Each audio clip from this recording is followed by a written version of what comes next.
Hi there YouTube, it's Jeff from Up and Down the Dales, and today we'll be taking a look at the OEX Tacana gas stove. Let's have a look at it now. So the stove itself comes in this nice little bag. Doesn't add much to it, but it just gives a little bit of protection and helps keep everything together. The great thing about this stove though is that it all comes in one unit. What I tend to do with this stove is I store a little sponge just underneath, just so once I've had a cup of tea, I've got something just to sort of wipe everything down with. Also helps if the gas canister gets a bit of condensation, just give that a quick wipe down, just to help prevent a bit of rust inside. So all you need to do, comes with this little latch here, that just pops off and pulls down. The handle then just flips open and the top comes off. And underneath, this is the pan support, so once I've got it all set up, you can then use this if you want to use a frying pan. If you don't want to use the actual pot itself, you can use a frying pan or any other pans or cups that you may have. That will fit on top of that. You then have the gas canister. This just detaches from the main gas burner. Has a little lever here that folds up underneath. This is your gas regulator, so you can either turn the gas up or down depending on how high or hot you want the flame burning. And then it also has its own little piezo ignition here. A side note to this, and I don't know if it's a common fault or if I was just extremely unlucky, when I first picked this stove up, I got back to the car and I thought I'll just double check, just because I had a weird feeling. The ignition was actually completely missing. It wasn't broken, it just wasn't there. Now, I went back to the store, they had another one, they swapped it straight away for me. No problem at all, ignition was there. I was just very fortunate to have actually checked it while I was still in the car park really. Also comes with this, just a little stand to put your gas canister in. And then finally, you have the main pot itself. Decent size, holds up to 1 litre of water. I've never needed to cook that much water, boil that much water should I say.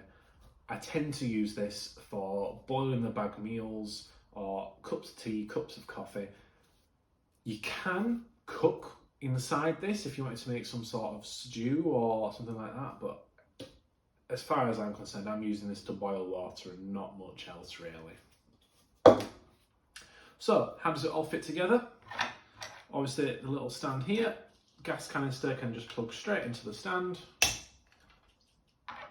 We then have the main ignition itself, gas stove itself. This just screws onto the gas canister. Hopefully nice and smoothly, look at that. Seals so there's no leaks, that's nice and tight. And then last but not least, the stove itself has these little grooves here.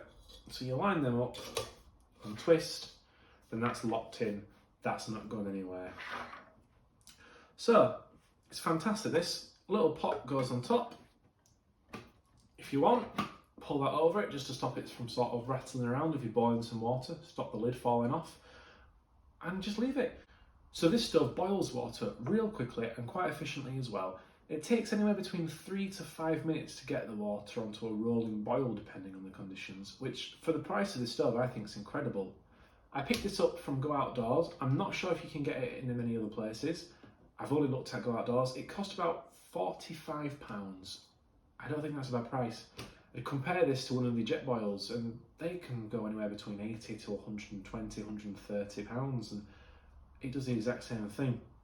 Jetboils are great, they're probably more efficient than this, they probably boil water quicker than this, but when I'm on top of a mountain and I'm sat in my tent, I'm not often in a rush to boil water. I can take my time, I set this up, I get it going.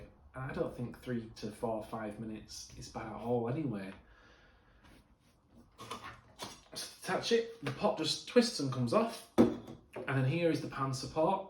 I haven't actually used this because I tend to only boil water. I am hoping to this year do a bit more cooking in the wilderness.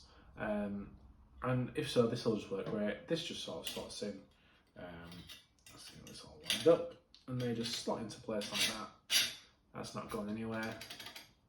And I can put a little frying pan on top of that and cook some bacon, cook some eggs, and I know for a fact it won't have any problems at all. So these all now just twist back into place, like so. Nice and simple. Take that off. So it folds up nice and small. Let's just undo this.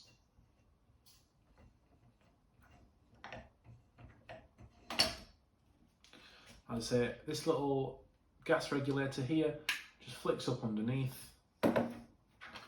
Remove the gas canister. Now the gas canisters that fit in this, I think this is a 230 grams. 230 grams gas canister. You can't have the little caps on them. I tend to keep them on. My previous stove I kept the cap on. I don't need it, but it's just more just so I have that extra peace of mind that it's not going to leak. But if you want it all to close together well, you can't have the little caps on. This then just slots into there, clicks into place like that. That's not going anywhere. Close this up. So the best way I found to fit everything in, put the little stand right at the bottom, but I sometimes find that moves around a bit and makes it difficult to line everything up. So all I do is I put this over the bottom where it's going to be anyway. Then I put the stove like that. It slots nicely into place. Then the frying pan holder then just slots on top. Lid goes like that.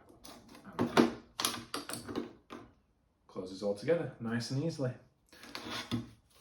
So all in all, this is an amazing little stove. Before this, I just had a cheap £10 one from Amazon. It was just a small stand really that you screwed into a gas canister, and I was always so paranoid about knocking it over. I had the pot, it didn't feel secure. If I was on anything other than a flat surface really, I was constantly paranoid that it was going to knock off. When the water started boiling and it started shaking a little bit, it didn't help. This makes it a lot more relaxing, a lot easier. I can just set that going, not have to worry about it. Obviously still pay attention because it's fire and gas and I don't want to set anything on fire, but it's an amazing little piece of kit, so yeah. So I hope you enjoyed my review of the OEX Tacana. It's a great little piece of kit, and for £45, it's just incredible. Jetboils are great, but the price tag that comes with them is just a bit ridiculous. So this is a great alternative.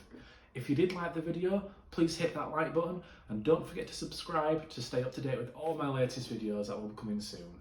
Thank you, and I'll see you later.